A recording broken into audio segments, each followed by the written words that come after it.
the one, the only, Bencio.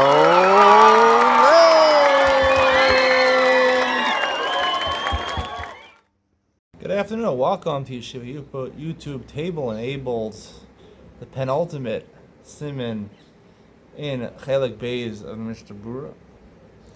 Pretty exciting. Reish Lametet 239. Two halachas. Din Kriya Shema Mitaso. What are the halachas that say Kriya Shema before you go to sleep? With siman Reish Mem, we'll be concluding the Seder Hayom. Basically, all the halachas that apply in the average day. We start with siman Aleph till Reish Mem, 240 simanim. And then we'll move on. Reish Mem I'll talk about Hilchos Shabbos. And the rest of Orach Chaim talks about things which happen not every day, happen special days during the year. Shabbos, Yom Tovim. We'll go through all the Yom Tovim and Shabbos. Halacha Aleph says, Koreh al mitaso, Parsha Rishona Shel Shema. Mvarach HaMapil Chavalei Sheina Alina. Everyone knows this. We'll say first Parsha of Kriya Shema. And Mapil Sheina. He points out, if you said Kriya Shema early, now some people say you're Yotze with Kriya Shema after Shkia. Other people say you have to wait till Seis HaKochavim. If you want to be Machmir and you assume that you're not Yotze with the Kriya Shema before Seis HaKochavim, so he recommends saying all three Parshios of Kriya Shema Lamita. We'll see that Kriya Shema Lamita, even if you already were Yotze for sure, Kriya Shema Shal Mariv, still saying the first Parsha of Kriya Shema is obligatory. It says in the Gemara to say it. I'll discuss Ian Talin on why it's obligatory. What is the essence of this mitzvah? And there's also the Gemara in Brachos Daf Samech, a special bracha to say Amapil Chavalei Sheina. Hagad, the Ramah says Vayikra Kriya Shema Samech L'Mitaso. You should say it right before you go to sleep. Vein Ochlim V'Shosdim L'Medabrim Achar Kriya Shema Mitaso El Yishan Miyad. You shouldn't eat or drink or even speak afterwards. Shenemar Imru L'Vavcham V'Shavcham V'Dom Musala. You'll say in your heart Kriya Shema on your bed V'Dom Musala, and you'll be silent.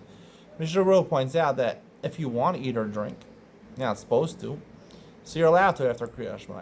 If you said already the bracha of Mapil Chavalei Sheina, some poskim are Machmir. I've seen some people make on this because so many things come up, especially after you're married. The baby could wake up, or he talks about if you decide to be together with your wife. Siman Reish Mem talks about that. So then things change. It can't be that we're so machmir that you can't say anything. Presumably it's a machlokas, what the bracha, it's really dependent on what the bracha of Hamapil Chavalei Sheina is. Is it considered a bracha on sleep? It's like a berachas hanenin. Or is it considered a berachas hodah, like a bracha that you say your thanksgiving to Hashem, like Shechianu, Atov, and Meitiv. So if it's something which is berachas hodah, you can interrupt afterwards technically. The reason we're machmir is we're mesupak, we're not sure. Maybe it's a berachas hanenin on the sleep because sleep is enjoyable. But it's a Savik Darabanan, and if you need to, you can be makel. You're not supposed to read Kriya Shema when you're lying down. The Mishnah points out that if you're already Yotze mitzvah of Kriya Shema, this is just Kriya Shema Lamita. Technically, you could be lying down. You should lie on your side. Let's say you're at Kriya Shema and you can't fall asleep. As Choser Rekora Kama Pamim Zachar Zah Achi Shtaka V'Sheina V'Shu Kriyaso Samach L'Sheinaso. Your Kriya Shema should be right before you fall asleep. I'll explain this a little more needed to lean on. So you don't make a bracha on this Kriya Shema, because even though it is a mitzvah, it's not exactly a classic one of the 613 mitzvos. It's something that was established, it's the Kana D'Rabbanan to say this, just like similar before a person dies, the minhag is to say Kriya Shema. I'll explain both of these ideas and the correlation between them and Ian to lean on. If you look in the Siddur, there's other psukim to say. This is quoted in Pesach Shavuos, Yoshev Yisrael, in that capital in Tehillim. Omer Hashem Arabu Sarai Allah Hashem Sheishua. Omer Baruch Hashem Bayom Baruch Hashem Alayla Baruch Hashem B'Shachpeinu Baruch Hashem Kavenu. Omer Hashem El Satan Yigachar Hashem Chav Satan Hashem Shomrecha Me'ata Ve'ad Olam Yod Chav Kvid Ruchi Baruch Hashem Yasim Lecha Shalom Omer Ashkivenu Ad Samach Lechasima. All these things are added in the Siddur. This is brought down by the Torah, different Gaonim and Rishonim mention saying these things. I personally don't say these things anymore.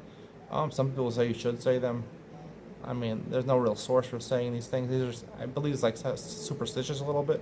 Some people get obsessed with these things, like believe they're going to have bad dreams unless they say these things. It's not true. I don't have bad dreams every night. I don't say it. Basic, you showed chalukah. When you take off your shirt, right? You shouldn't, you know, basically take your shirt and fold it up because then it'll uncover right away your body. You don't want your body to be naked. You should pull it up over and have your blanket covering you while you pull it up, so it doesn't happen at 1 second. Therefore, you should always be covered. Because technically, we learned in Simon Aleph already going back that your body should always be covered. You shouldn't be places in your body which are normally covered should not see the four walls of your house, even if there's no one else in the room, because it's sneas. You're supposed to be a modest person, a man or a woman. It's hard for me to reconcile this with normal practice of people. People are not makpid on this. There has to be a different explanation. This is brought from Shabbos Kuf Yud Ches. I believe the Gemara there is talking about wearing your shirt backwards, because that looks funny. It looks strange to wear your shirt inside out. I don't know if really you have to be so careful to take off your shirt. I sleep without my shirt, and that's what the rush at the beginning of Hilchos Halachos in the Boker in the morning we learned about it. It's in Dalit already. It says the reason that you make a bracha on Tilas Yadayim in the morning is because your hands touch dirty parts of your body. If you're wearing pajamas all the way till your hand, you're a very modest person. You're not going to touch anything that's uncovered. People slept without clothes on. That's normal to do without clothes. Maybe you want to wear your underwear. You know, I have my kids in my house, and my kids, little kids, they run into the room at 6 o'clock in the morning. So I do sleep without a shirt, but you know, boxers I'll wear. But I don't see a problem with these things. I think there's a different explanation. I think it's irrational to assume people shouldn't uncover their torso when they're in their room by themselves. I think that's quite normal. And if you're makpid on this, it's like the Gemara says in Gittin today, you're someone who is meitel ema yisera b'sok beso. You encourage extra fear of God in your house, which leads to a lot of problems, especially wives and children. They don't know the reason why you're being machmir, and they'll take it another 100 steps, and they'll do it for the rest of their lives because they think it's a halacha, and you know it leads to terrible consequences. People are fearful of the husband, people are of their father, and it leads to a lot of averos being done, and also leads to a lot of people going crazy, and a lot of confusion, and overall it's a really bad thing. So I don't recommend it. Try to be as makel as possible, especially after you get married and have kids. Hope you enjoyed today's share. Stay tuned for Ian to lean on. Right, talk about the minhag to say Kriya Shema, the takana to say Kriya Shema alamita, and how it's related to saying Kriya Shema before you die. There is a correlation, I believe. I'll talk about that. Ian to lean on coming up next.